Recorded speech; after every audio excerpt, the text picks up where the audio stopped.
Es por tu gracia, divina gracia, todo es por ti. La llamada a la obra del ministerio. Y ahora, al hablaros de mis experiencias, voy a escribir una palabra o dos sobre la predicación de la palabra y la forma en que Dios me llamó a hacer su obra. Había estado despierto para el Señor desde hacía 5 o 6 años, habiendo visto el gran valor de Jesucristo nuestro Señor y mi necesidad de Él, y habiendo podido descansar mi alma en Él. Algunos de los santos que tenían buen juicio y santidad de vida consideraban que Dios me había tenido por digno de entender su bendita palabra y de que me había dado hasta cierto punto la habilidad de expresar lo que había en ella de forma que ayudaba a los otros.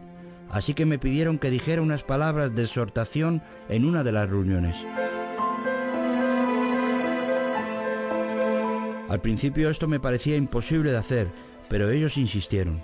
Finalmente consentí y hablé 2 veces en pequeñas reuniones de cristianos solamente, pero con mucha flaqueza. Así que puse a prueba mi don entre ellos, y pareció que mientras hablaba ellos recibían bendición. Después muchos me dijeron, a la vista del gran Dios, que habían recibido ayuda y consuelo. Daban gracias al Padre de misericordia por el don que me había dado. Después, cuando algunos de ellos de vez en cuando iban por aquel territorio a predicar, me pidieron que fuera con ellos. Lo hice y hablé varias veces. Y empecé a hablar también de una manera más adecuada para el público. Y estos otros recibieron también la palabra con gozo y dijeron que sus almas habían sido edificadas. La iglesia seguía pensando que yo debía predicar, y así, después de solemnes oraciones al Señor, con ayuno, fui ordenado para predicar públicamente de modo regular la Escritura entre aquellos que habían creído, y también a los que aún no habían recibido la fe. Para este tiempo, empecé a sentir en mi corazón un gran deseo de predicar a los no salvos, no por el deseo de glorificarme, porque en aquel tiempo estaba particularmente afligido por los dardos ardientes del diablo respecto a mi estado eterno. No pude tener descanso hasta que estuve ejercitando este don de la predicación, y seguí adelante con él, no solo por el deseo constante de los hermanos, sino también por la afirmación de Pablo en Corintios. Hermanos, ya sabéis que la familia de Estéfanas es las primicias de Acaya, y que ellos se han puesto al servicio de los santos.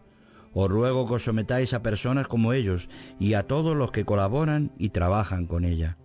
Podía ver por este texto que el Espíritu Santo nunca había tenido intención que los hombres que tenían dones y capacidades los enterraran en el suelo, sino que mandaba y estimulaba a esta gente a que ejercieran este don, y enviaba a trabajar a los que eran capaces y estaban dispuestos. Se han puesto al servicio de los santos. Este pasaje estaba siempre presente en mi mente y me animaba durante aquellos días y me corroboraba en la obra de Dios. Me sentía animado también por otros pasajes de las Escrituras que nos dan ejemplo de piedad. Y así, aunque era el más indigno de todos los santos, me puse a trabajar. Aunque temblaba, usé mi don para predicar el bendito Evangelio en proporción de mi fe, tal como Dios me había mostrado en la santa palabra de verdad. Cuando se esparció la palabra alrededor que estaba haciendo esto, las personas acudían a centenares de todas partes para oír la predicación de la palabra. Doy gracias a Dios que puso en mi corazón este gran interés y compasión por sus almas. Esto me hacía trabajar con gran tesón, para presentarles a ellos un mensaje que, si Dios lo bendecía, iba a despertar sus conciencias. Y el Señor contestó mi petición, porque no hacía mucho tiempo que predicaba cuando algunos empezaron a ser tocados por el mensaje y se hallaban gravemente afligidos en sus almas a causa de la grandeza de sus pecados y su necesidad de Jesucristo. Al principio apenas podía creer que Dios hablara a través de mí al corazón de alguno, y todavía me consideraba indigno. No obstante, aquellos que habían sido avivados por mi predicación me amaban y tenían un respeto especial para mí. Aunque yo insistía que no era por lo que había dicho, con todo ellos públicamente declaraban que era así. Ellos, de hecho, bendecían a Dios por mí indigno y desgraciado, y me consideraban como un instrumento que Dios había usado para mostrarles el camino de salvación. Y cuando vi que empezaban a vivir de modo distinto y a hablar de modo distinto, y que sus corazones seguían anhelantes el mensaje y el conocimiento de Cristo, y se gozaban de que Dios me hubiera enviado a ellos, entonces empecé a considerar que tenía que ser porque Dios había bendecido su obra a través de mí. Y entonces vino la palabra de Dios con gran bendición y refrigerio a mi corazón. La bendición del que iba a perecer venía sobre mí, y al corazón de la viuda yo daba alegría. Job 29:13. Y así me gozaba. Sí, las lágrimas de aquellos a quienes Dios despertaba a través de mi predicación eran mi solaz y mi ánimo. Pensé en los versículos: ¿quién será luego el que me alegre, sino el que está entristecido a causa de mí? Y si para otros no soy apóstol, para vosotros ciertamente lo soy, porque vosotros sois el sello de mi apostolado en el Señor. En mi predicación de la palabra noté que el Señor me llevaba donde su palabra empieza, con los pecadores. Esto es, a condenar toda carne y a afirmar claramente que la maldición de Dios está sobre todos los que han venido al mundo a causa del pecado. Y esta parte de mi obra la cumplía fácilmente, porque los terrores de la ley y la culpa de mi transgresión pesaban gravemente sobre mi conciencia. Predicaba lo que sentía, a saber, aquello bajo lo cual mi alma gemía y se acongojaba. Verdaderamente fui enviado a ellos como uno de entre los muertos. Fui yo mismo en cadenas, les predicaba en cadenas, y tenía en mi propia conciencia el fuego del que les advertía que se libraran. Puedo decir sinceramente que más de una vez fui a predicar lleno de culpa y terror hasta la misma puerta del púlpito, y que allí se me quitaba y quedaba en libertad hasta que había terminado mi tarea. Luego, inmediatamente, antes de haber podido descender los peldaños del púlpito, ya estaba sobre mí la carga tan pesada como antes. Con todo, Dios me conducía adelante, pero sin duda con mano recia. Seguí así durante 2 años, clamando contra los pecados de los hombres y el espantoso estado en que debido a ellos se encontraban. Después de esto, el Señor vino a mi alma con la paz y el consuelo de que había gracia y bendición para mí. De modo que cambié mi predicación, porque todavía predicaba lo que veía y sentía yo mismo. Ahora trataba de mostrar a todos al maravilloso Jesucristo en todos sus cargos, relaciones y beneficios para el mundo, y procuraba señalar, condenar y eliminar todos los falsos en el que el mundo se apoya y por los cuales perece. Y predicaba a lo largo de esta idea, así como había hecho con la otra. Cuando hube pasado por estos 3 puntos principales de la palabra de Dios durante un periodo de 5 años, llegué a esta mi presente condición, pues fui echado a la cárcel, donde estoy ahora desde hace 5 años, para confirmar la verdad por medio del sufrimiento, tal como la había confirmado antes, al testificar de ella por medio de la predicación. En toda mi predicación, gracias a Dios, mi corazón ha estado clamando fervientemente a Dios para poder hacer la palabra de Dios efectiva para la salvación de las almas, porque había temido que el enemigo quitara la palabra de aquella conciencia y así habría sido infructuoso. He tratado de hablar la palabra de modo que una persona particular pueda comprender que es culpable de un pecado particular. Y después de haber predicado, mi corazón ha estado lleno de preocupación al pensar que la palabra puede haber caído en lugar pedregoso, y he clamado de todo corazón: oh, que los que me han oído hablar puedan ver como yo veo lo que son realmente el pecado, la muerte, el infierno y la maldición de Dios, y que puedan comprender la gracia y el amor y la misericordia de Dios, que se ofrece por medio de Cristo a todos los hombres. No importa en qué condición se encuentren, aunque sean sus enemigos.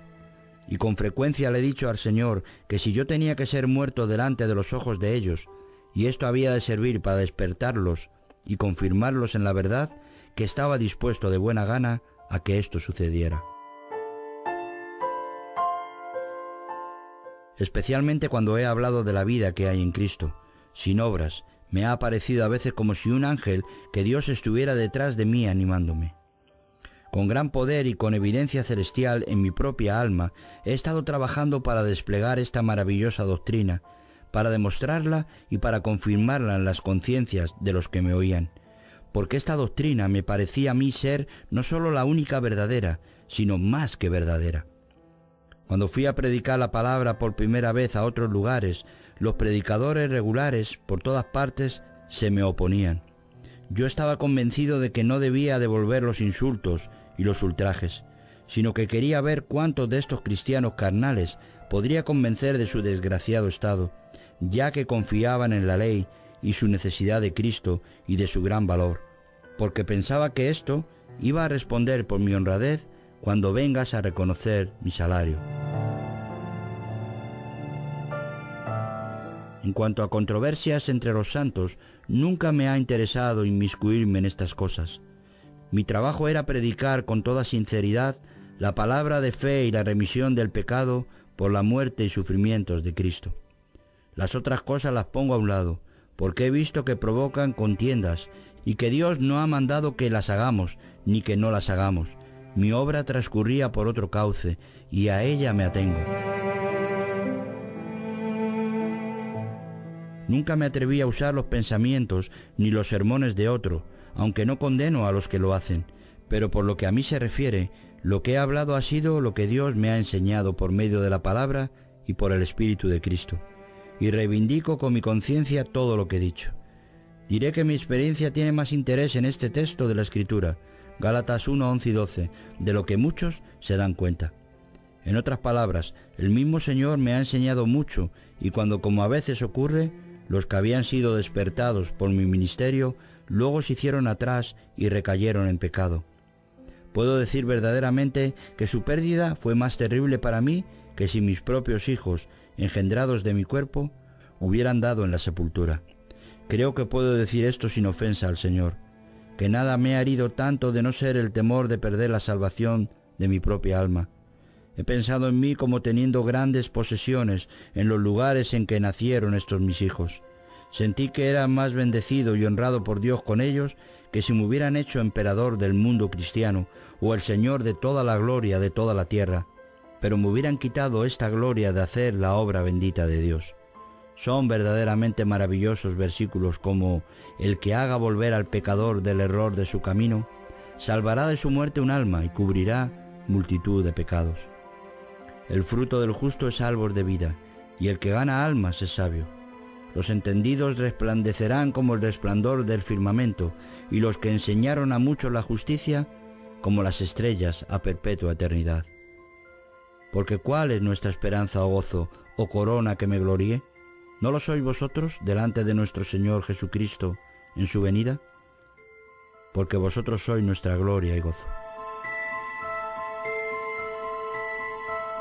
He notado que cuando hay un trabajo particular que tengo que hacer para Dios, surge antes en mi espíritu un gran deseo de ir y predicar en algún lugar. He notado también que hay nombres particulares que han sido puestos con fuerza en mi corazón, nombres de personas que conocía y clamé por su salvación. Y estas mismas almas me fueron dadas como resultado de mi ministerio en este lugar cuando fui a predicar. Algunas veces he notado que una de las palabras dichas ha hecho más que todo el sermón. A veces cuando pensaba que había hecho muy poco, resultó que había sido realizado mucho, y otras veces cuando pensaba que había obtenido grandes resultados, hallé que no había pescado nada. Pero he observado también que cuando ha habido obra a hacer entre pecadores, el diablo ha empezado a rugir en sus corazones y por la boca de sus siervos. Y algunas veces, cuando el mundo malvado ha sido muy trastornado, entonces es cuando han sido despertadas más almas por la palabra. Podría dar ilustraciones de ellos, pero me abstendré de hacerlo. Tenía grandes deseos en el cumplimiento de mi ministerio de ir a los lugares más oscuros del país, entre aquellos que están más alejados de Dios. Esto era no porque tuviera miedo de mostrar mi evangelio a aquellos que ya han recibido alguna instrucción, sino porque es la forma en que mi espíritu se inclina. Como Pablo, me esforcé por predicar el Evangelio, no donde el nombre de Cristo ya hubiese sido pronunciado, para edificar sobre fundamento ajeno. En mi predicación me he visto realmente en sufrimiento, con dolores como de parto, para dar a luz a hijos de Dios, y nunca he estado satisfecho a menos que haya habido algún fruto. Si no, no me importaba mucho quién me felicitara, pero si era fructífero, no me importaba quién me condenaba. Con frecuencia he pensado en este versículo. He aquí, herencia de parte de Jehová son los hijos, recompensa de Dios, el fruto del vientre. Como saetas en manos del guerrero, así son los hijos habidos en la juventud. Bienaventurado el hombre que llenó su aljaba de ellos, no será avergonzado cuando tenga litigio con los enemigos en la puerta. Nunca me ha complacido el ver a personas que están escuchando y absorbiendo opiniones meramente, si no conocían a Cristo ni el valor de su salvación. Nunca he visto sana convicción de pecado, especialmente pecado de incredulidad, y vi corazones ardiendo para ser salvos por Cristo. Estas eran las almas que consideraba benditas. Pero en este trabajo, como en cualquier otro, tuve mis tentaciones diversas. A veces sufría de desánimo, temiendo que no podría ser de ayuda a nadie y que no sería capaz de hacerme comprender por la gente.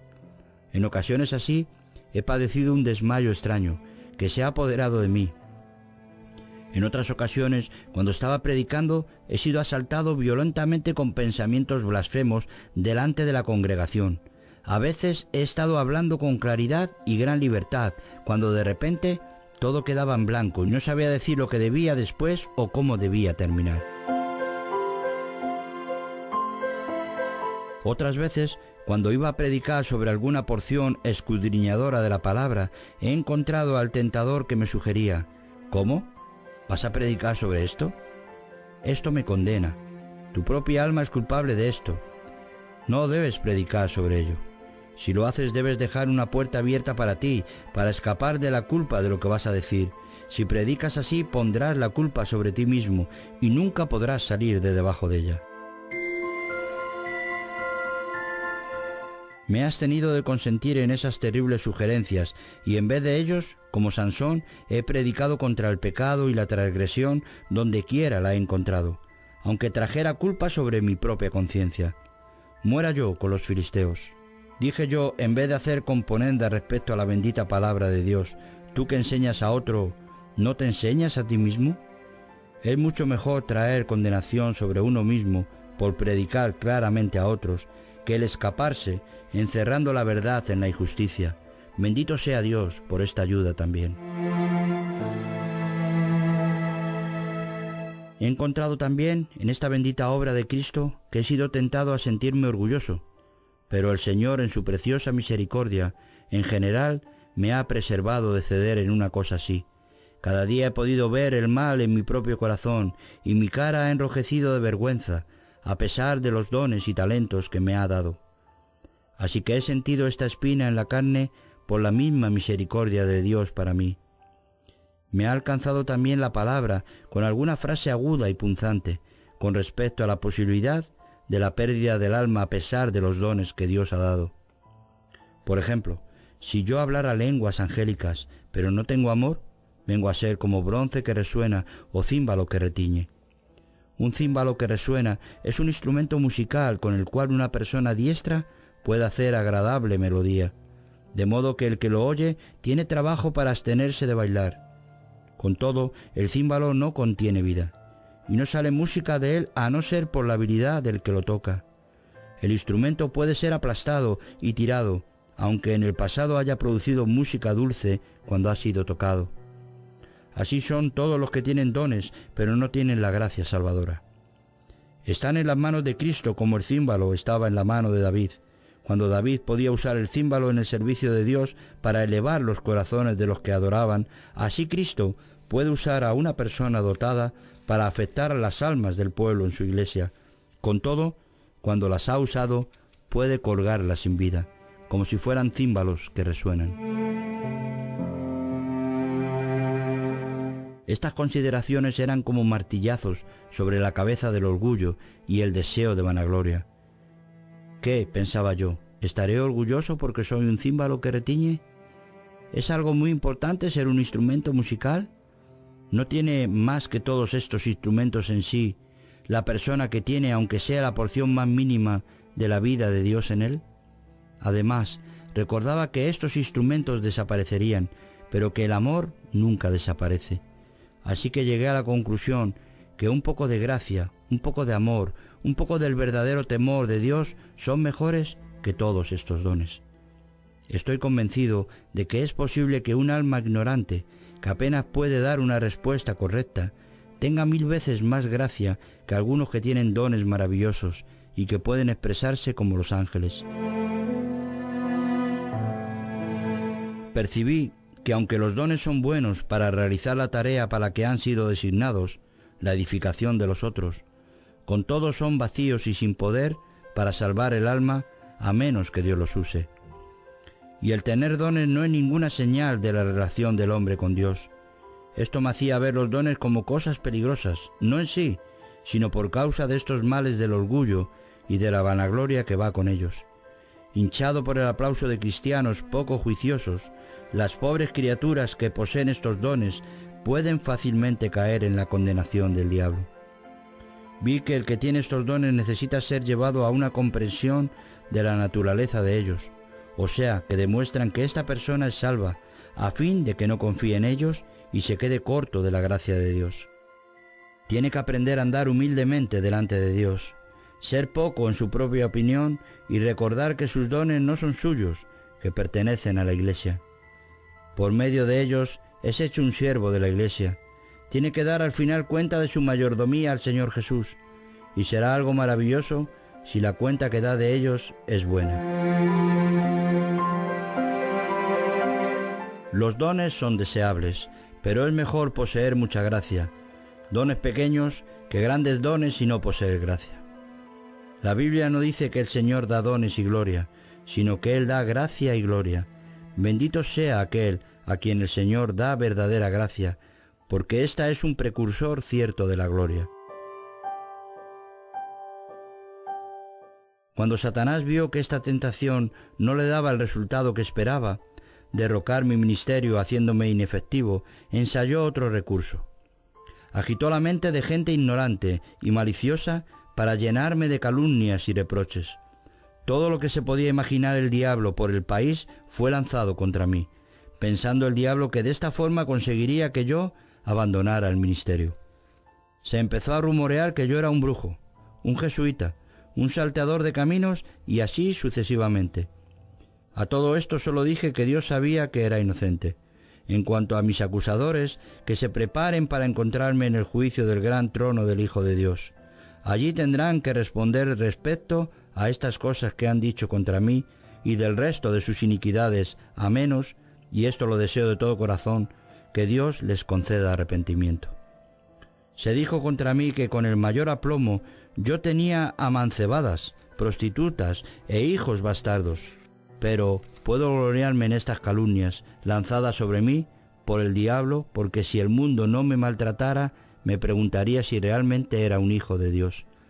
Bienaventurados seréis cuando por mi causa os vituperen y os persigan y digan toda clase de mal contra vosotros mintiendo.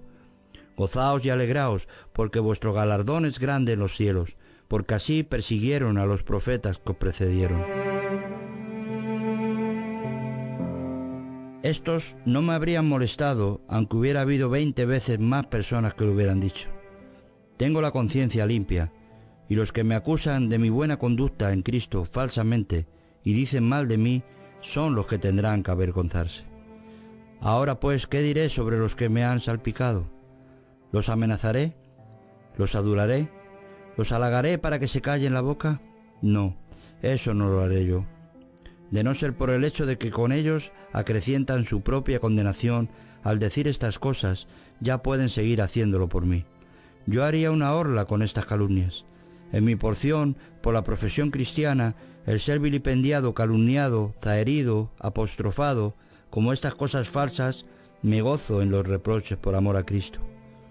Ahora bien, quisiera llamar la atención de lo necio de esta gente que me acusa de haber tenido otras mujeres, que hagan la investigación más detallada que puedan, No encontrarán una mujer en el cielo, en la tierra o en el infierno que pueda decir que en algún tiempo, lugar, día o noche haya tenido que ver conmigo en algo deshonroso. Mis enemigos se han equivocado al hacerme este cargo. No soy de esa clase de hombres. Deseo que ellos sean tan inocentes como yo en este asunto. Si todos los fornicadores y adúlteros de Inglaterra fueran ahorcados, John Bunyan, el objeto de su envidia, seguiría vivito y coleando. Excepto en mi esposa, no tengo el menor interés en las mujeres, y no tengo noción de que existan si no es por su vestido, sus hijos o lo que se dice de ellas. Y alabo a Dios y admiro su sabiduría, que me ha hecho tímido con las mujeres desde el tiempo de mi conversión hasta ahora. Los que me conocen mejor pueden ser mis testigos de lo raro que es verme hablando de modo placentero con una mujer. Aborrezco la conversación con ellas. No puedo aguantar su compañía. Raramente he llegado a tocar ni la mano de una mujer, porque creo que estas cosas no son prudentes. Cuando he visto hombres buenos besar a las mujeres al fin de una visita, he objetado algunas veces a ello. Cuando me han contestado que esto no es nada más que cortesía, les he dicho que no es bueno. Algunos me han dicho que el ósculo santo es escritural, pero yo les he preguntado por qué ellos tienen tendencia a besar solo a las que son hermosas y pasarse de largo las menos favorecidas. Y así, no importa lo sabias que sean estas cosas a los ojos de los otros, para mí no están bien. Y ahora apelo no solo a los hombres, sino también a los ángeles, para que digan si soy culpable de tener alguna otra mujer, excepto mi esposa. Sí, apelo a Dios mismo para que dé informe sobre mi alma si en estas cosas soy inocente. No es que el abstenerme de estas cosas sea debido a alguna bondad que haya en mí, sino porque Dios ha sido misericordioso conmigo y me ha preservado. Y ruego que siempre me preserve, no solo de esto, sino de todo mal camino y obra, y me preserve para su reino celestial. Amén. El resultado de la obra de Satanás para envilecerme entre mis paisanos y, si es posible, hacer inútil mi predicación, fue añadir a mi largo y tedioso encarcelamiento para que me asustara de mi servicio a Cristo y que el mundo tenga miedo de escuchar mi predicación. De estas cosas voy a dar un breve resumen ahora.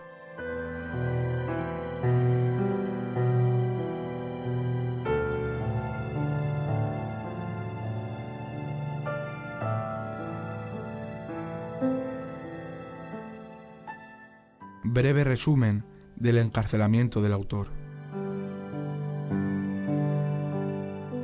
Después de haber sido cristiano durante mucho tiempo y de haber predicado durante 5 años, se me arrestó en una reunión de personas buenas en el campo, personas entre las que estaba predicando hoy si me hubieran dejado en libertad.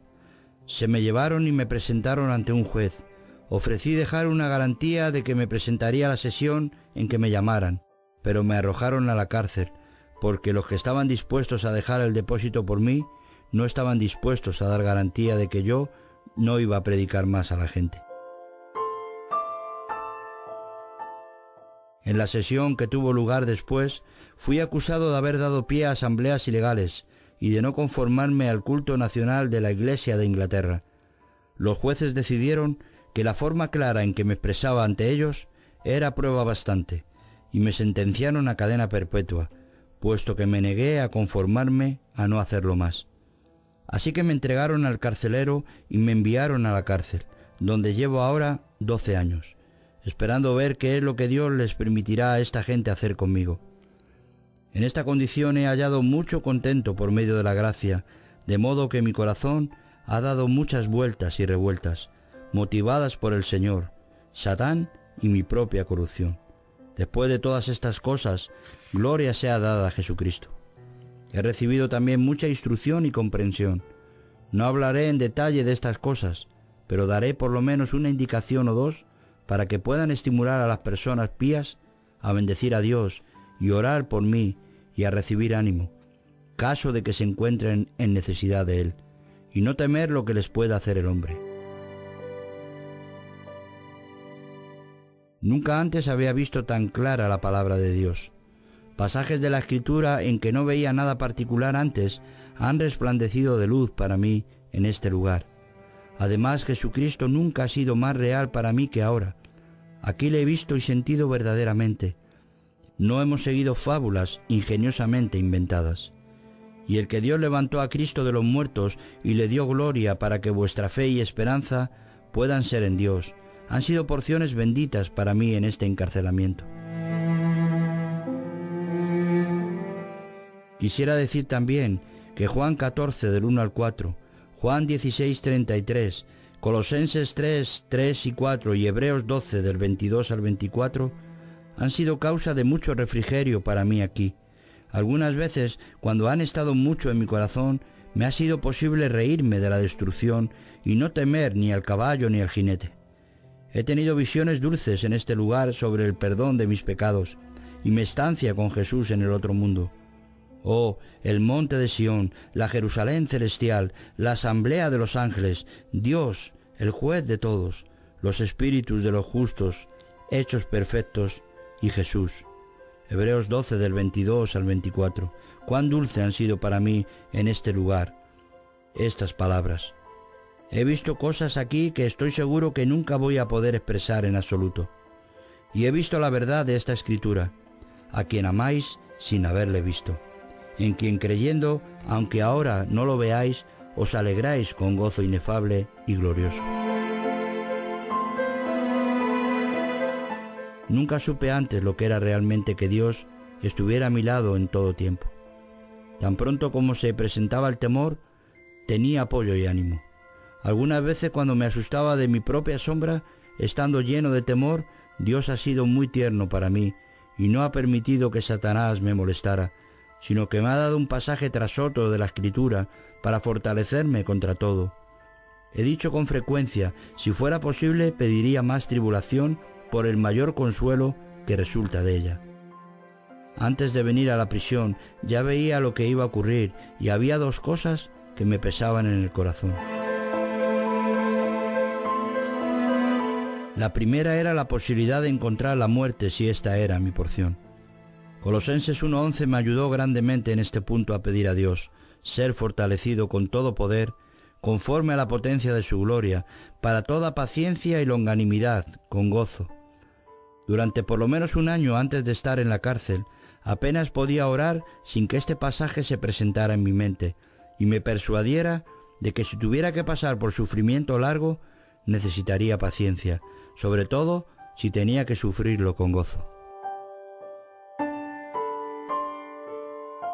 La segunda cosa que me preocupaba era lo que iba a suceder a mi esposa y a mi familia. Con respecto a esto, esta escritura me ayudaba. Pero hemos tenido en nosotros sentencia de muerte, para que no estuviésemos confiados en nosotros mismos, sino en Dios, que resucita a los muertos. Por medio de esta escritura pude ver que si he de sufrir propiamente, primero he de pasar la sentencia de muerte, sobre todo lo que hay en esta vida, y considerarme a mí mismo, mi esposa, mis hijos, mi salud, mis alegrías, y todo como muerto para mí, y yo mismo como muerto para ellos.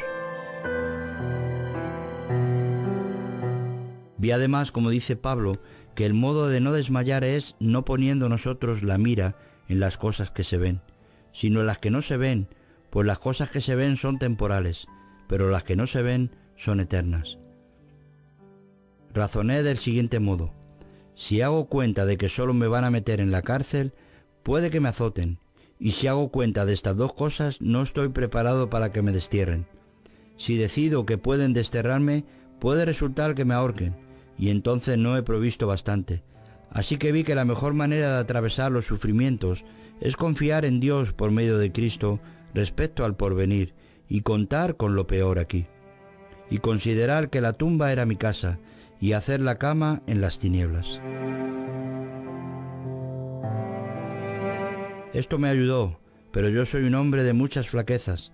El separarme de mi esposa y mis pobres hijos ha sido como arrancarme la carne de los huesos, no solo por todo lo que esto significa para mí, sino también por las muchas vicisitudes y miserias y necesidades que es probable que haya significado para ellos, especialmente para mi hijito ciego, que estaba más cerca de mi corazón que los otros.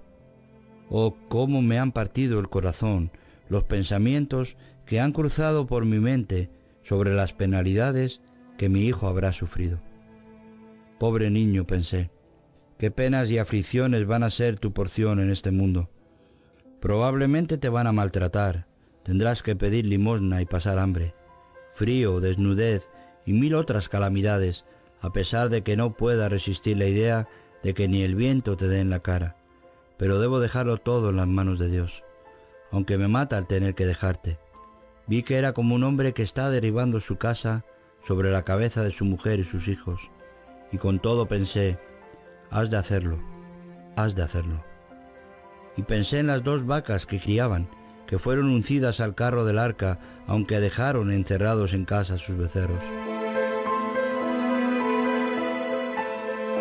Hay 3 cosas que me han ayudado de modo especial durante este periodo. La primera fue la consideración de estos pasajes de la Escritura. Deja a tus huérfanos, yo los criaré, y en mí confiarán las viudas. Y también, dice Jehová, ciertamente te pondré en libertad para bien. De cierto haré que el enemigo suplique ante ti en el tiempo de la aflicción y en la época de la angustia. La segunda cosa fue que debía arriesgarlo todo en las manos de Dios. Entonces podía contar con Dios para que se hiciera cargo de todos mis problemas. Pero si yo abandonaba a Dios por miedo de alguna amenaza que pudiera realizarse contra mí, entonces yo desertaría mi fe. En este caso, aquellas cosas por las que me preocupaba probablemente no estarían tan seguras bajo mi propio cuidado habiendo negado a Dios, de lo que lo estarían dejadas a los pies de Dios, manteniéndome yo firme a su lado. Y este pasaje profético se afirmó también sobre mí, en el que Cristo ruega sobre Judas, que Dios le frustre en los pensamientos egoístas que le impulsaron a vender al Maestro. Léase cuidadosamente el Salmo 109, versículos del 6 al 20. Otra cosa que me impulsó en gran manera fue el temor de los tormentos del infierno, que estoy seguro que han de sufrir los que por miedo de la cruz se retraen de hacer su deber en Cristo. Pensé también en la gloria que está preparada para aquellos que se mantienen firmes en la fe, el amor y la paciencia.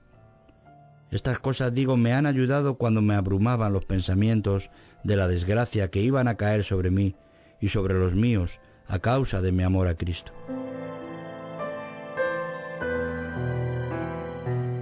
Cuando temía que se me desterrara, pensaba en este pasaje. Fueron apedreados, aserrados, puestos a prueba, muertos a filo de espada. Anduvieron de acá para allá, cubiertos con pieles de ovejas y de cabras, menesterosos, atribulados, maltratados, de los cuales el mundo no era digno. He pensado también en estas palabras. El Espíritu Santo me da testimonio solemne, diciendo que me esperan cadenas y tribulaciones.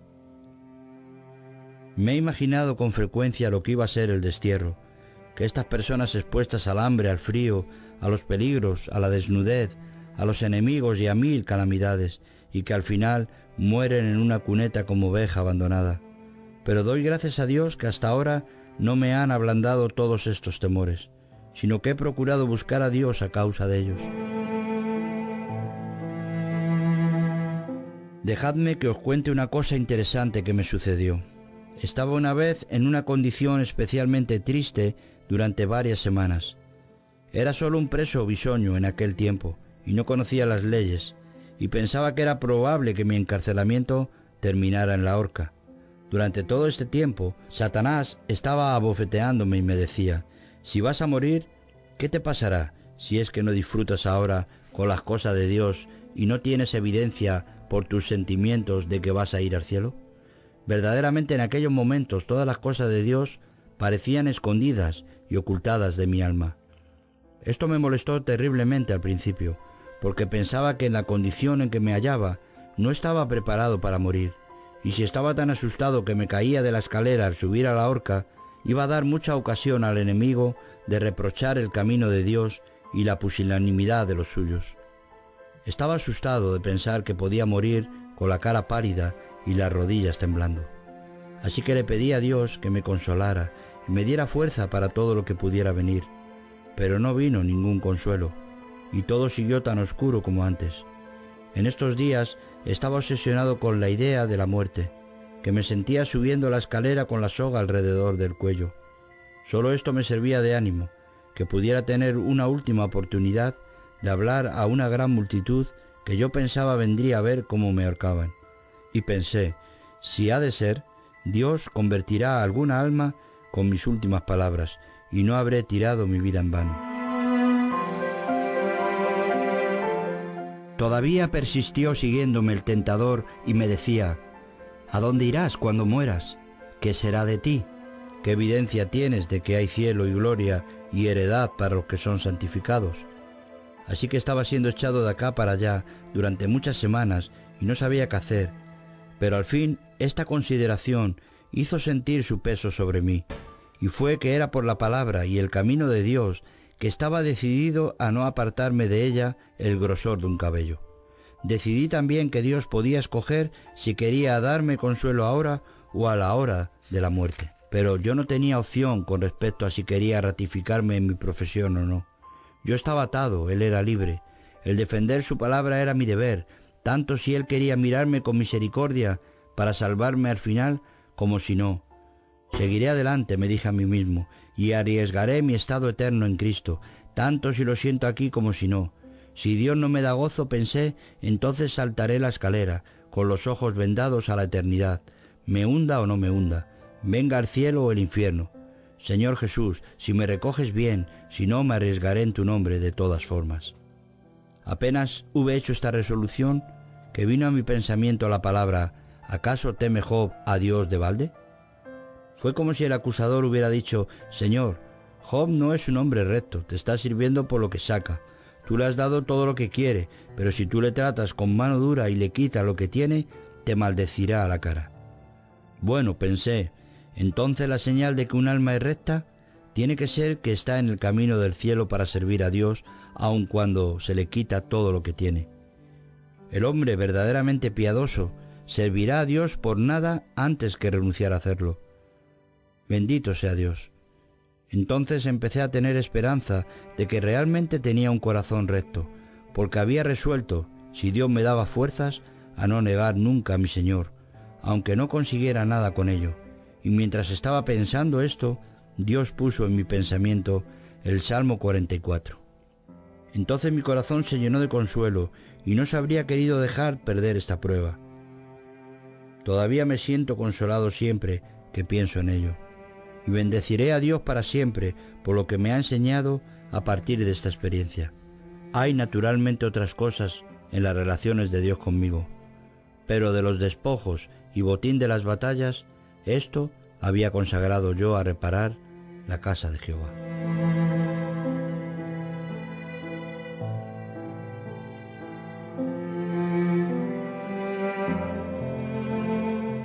De todas las tentaciones que he sufrido en la vida, la peor es dudar de la existencia de Dios y de la verdad de su Evangelio, y esta es la más difícil de sobrellevar.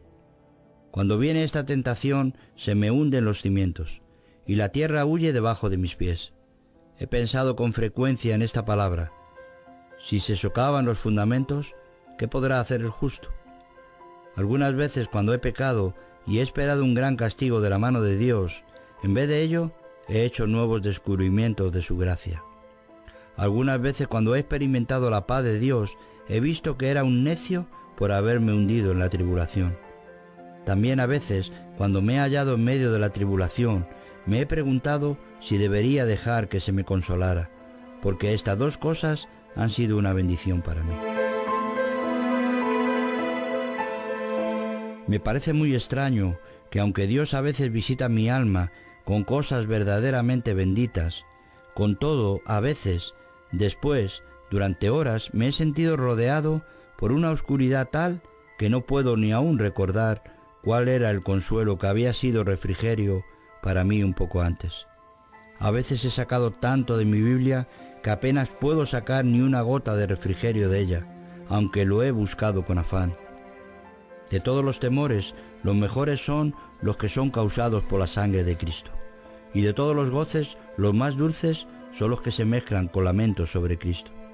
Encuentro que hasta hoy estos 7 son los males de mi corazón. 1. Inclinarse a la incredulidad. 2. Olvidar repentinamente el amor y la misericordia que Cristo me ha mostrado. 3. Inclinarme hacia las obras de la ley. 4. Distracción y frialdad en la oración. 5. Olvidar el vigilar si mis oraciones son contestadas. 6. Tendencia a murmurar por no tener más y con todo estar dispuesto a abusar de lo que tengo. Y 7. No puedo hacer ninguna de las cosas que Dios me manda sin que mis pecados interfieran. Cuando quiero hacer el bien, el mal está presente en mí. Aquí hay 7 cosas que continuamente me oprimen, y con todo veo que Dios en su sabiduría me las ha dado para mi bien. Estas cosas mencionadas antes hacen que me deteste a mí mismo. Me impiden confiar en mi propio corazón. Me convencen de la insuficiencia de toda justificación inherente en mí. Me muestran la necesidad de acogerme a Jesús. Me impulsan a orar a Dios. Me muestran la necesidad de velar y estar sobrios. Y me impulsan a orar a Dios por medio de Cristo para que me ayude y me conduzca en este mundo.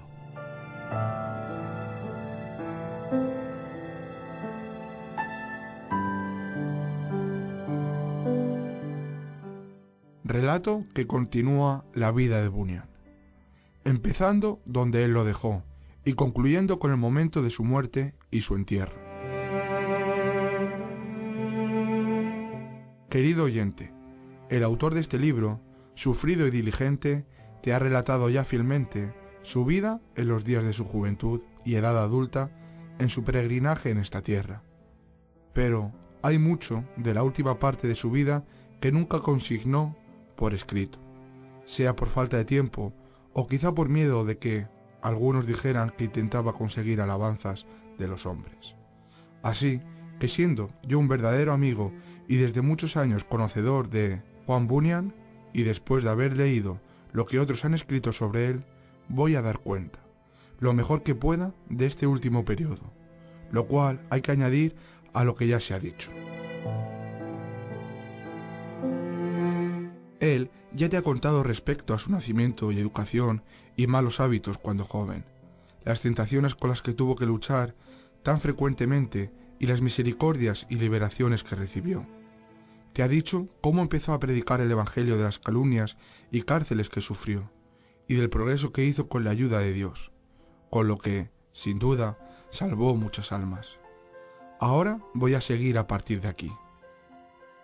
Después de haber estado 12 años en la prisión, durante los cuales escribió varios libros, su paciencia movió al doctor Barlow, entonces obispo Lincoln, y otros eclesiásticos a sentir compasión por sufrimientos duros y no razonables, y a escuchar a sus amigos que procuraban conseguir su libertad.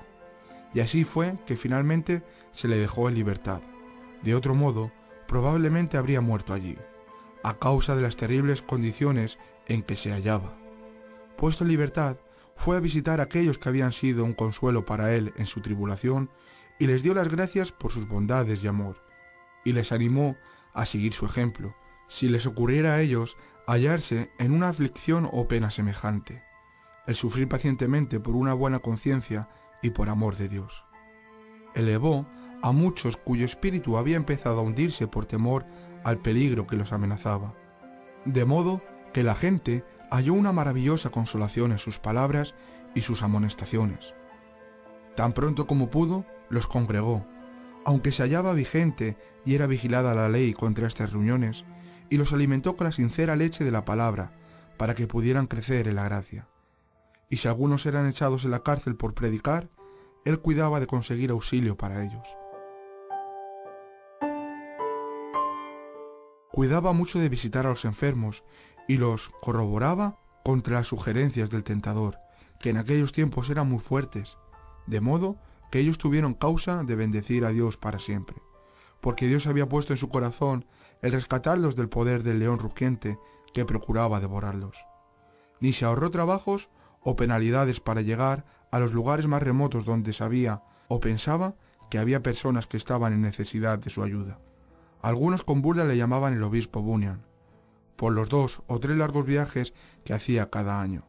La semilla que él sembraba en los corazones de su congregación y que regaba con la gracia de Dios dieron fruto en abundancia.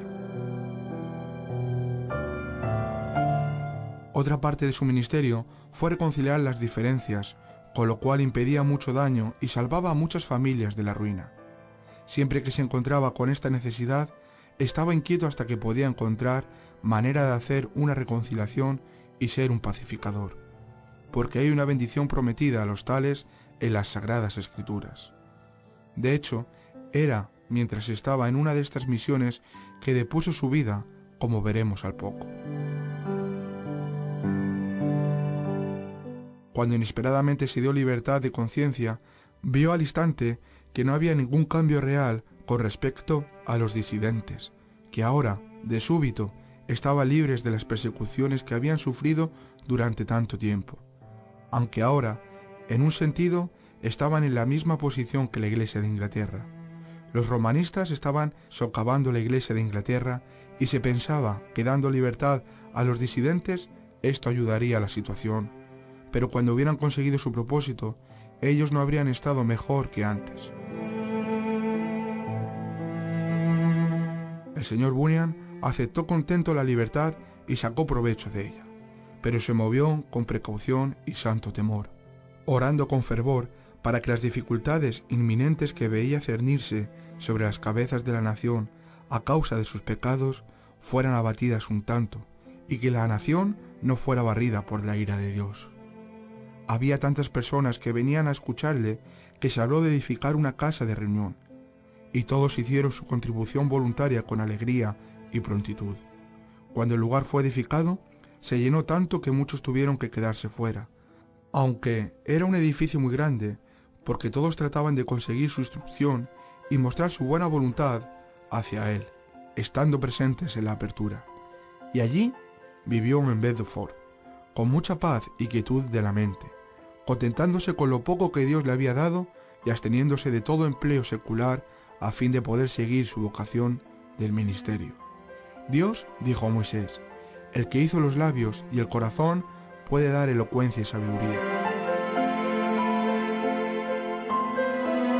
Durante estos tiempos se enviaron funcionarios a cada ciudad y corporación para poner el nuevo gobierno, quitando a algunos políticos y poniendo a otros. El señor Bunyan expresó gran preocupación sobre esto, previendo malas consecuencias y hablando a su congregación en contra de ellos. Y cuando vino un funcionario importante a Bedford con esta misión y la envió a buscar, como se suponía, para darle un cargo público de confianza, el señor Bunyan no quiso acudir, sino que se excusó. Cuando no estaba escribiendo o enseñando, iba con frecuencia a Londres y ministraba a la congregación no conformista que había allí. Algunos que consideraban que no valía la pena escucharle a causa de sus pocos estudios se convencieron de su conocimiento en las cosas sagradas y vieron que era un hombre juicioso, que se expresaba de modo claro y con poder. Muchos que fueron a escucharle para verle, no ya para que les ayudara, se fueron satisfechos de lo que habían escuchado y se preguntaban como los judíos respecto a los apóstoles, de dónde había recibido su conocimiento. Al parecer veían que Dios ayuda especialmente a aquellos que se ocupan de la labor en su viña con diligencia y espíritu contento. Y así pasó los últimos años de su vida con su gran Señor y Maestro, el siempre bendito Jesús, y anduvo haciendo bienes, de modo que los críticos entrometidos no han hallado ninguna mancha en su reputación de qué acusarle. Debo señalar como un reto a aquellos que no le tienen en gran consideración, así como a los que creían lo que él decía, que siempre que por una razón u otra hablaba a aquellos que se le oponían, con frecuencia oraba para que sus corazones se volvieran al Señor. Algunas veces buscaba una bendición para ellos, incluso con lágrimas, y ellos han visto los resultados, o sus amigos, o sus deudos, porque Dios escucha las oraciones de los fieles y las contesta, incluso las oraciones en favor de los que se le oponen, como ocurrió en el caso de Job cuando oró por sus 3 enemigos. Y ahora vamos a resumir su vida. Después que se convenció del perverso estado de su vida y se convirtió, fue bautizado en la congregación y admitido como miembro de ella en el año 1655. y pronto pasó a ser un cristiano celoso. Pero cuando el rey Carlos regresó para tomar la corona en 1660, Juan Bunyan fue arrestado el 12 de noviembre, mientras estaba predicando y encerrado en la cárcel de Bedford durante 6 años. Consiguió su libertad mediante el acta de indulgencia a los disidentes y por medio de la intercesión de algunos en el poder. Pero en el año 1666 fue otra vez detenido y encarcelado 6 años más, en cuya ocasión el carcelero se compadeció de sus terribles sufrimientos. Cuando fue arrestado esta última vez, estaba predicando sobre el texto ¿crees en el Hijo de Dios? Poco después que fue puesto en libertad de su segundo encarcelamiento, pasó otra temporada de aflicción que duró 6 meses en la cárcel. Durante estos periodos de confinamiento, escribió estos libros: De la oración por el Espíritu, de la resurrección de la Santa Ciudad, Gracia en abundancia y El peregrino, primera parte. En el último año de sus 12 años de cárcel, murió el pastor de la congregación de Bedford, y Bunyan fue elegido como pastor de la misma el 12 de diciembre de 1671. Durante este tiempo tuvo frecuentes disputas con hombres de estudios que se le oponían, pensando que era una persona ignorante, aunque discutía de modo sencillo y por medio de la escritura, sin poder expresarse con elocuencia y sin recurrir a los razonamientos lógicos, podía derrotar a uno que se opuso públicamente, demandándole si tenía un ejemplar de las escrituras originales. En otra ocasión, alguien le acusó de falta de amor porque él había dicho que era muy difícil para muchos el salvarse. Su acusador dijo que esto excluía a la mayoría de su congregación. Pero Bunyan le hizo callar con la parábola del sembrador y la tierra pedregosa y otros textos del capítulo 13 de Mateo. Su método era mantenerse en contacto con las escrituras. Lo que no estaba allí no lo predicaba, excepto en casos en que la cosa era tan clara que no había lugar a dudas. Era una persona que manejaba todos sus asuntos tan cuidadosamente que parecía que se esforzaba sobremanera en no ofender a nadie, sino sufrir más bien todos los inconvenientes para no tener que hacer reproches a otros, cualquiera que fuera la injuria recibida. Sin embargo, reprendía a los que ultrajaban a otros. En su familia mantenía una disciplina estricta en la oración y la exhortación.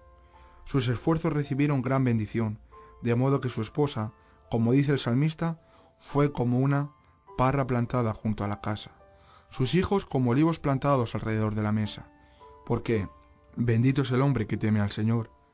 Aunque su tesoro terrenal era pequeño a causa de las muchas pérdidas sostenidas en sus encarcelamientos y enfermedades, siempre tuvo bastante para vivir decentemente y tenía el tesoro mayor de todos, el contento, que es un banquete continuo. Pero finalmente, gastado por los sufrimientos, la edad y las enseñanzas, se acercó el día de su muerte, para soltar de la prisión a su alma.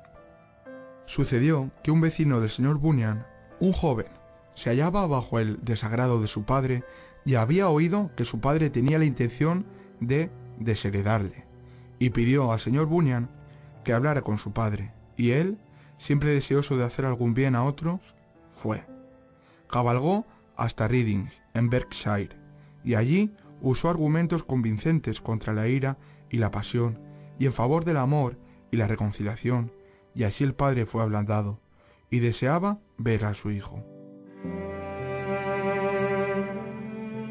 Pero cuando el señor Bunyan hubo terminado su tarea y regresaba a Londres, fue alcanzado por una recia lluvia, y llegó a su alojamiento muy mojado.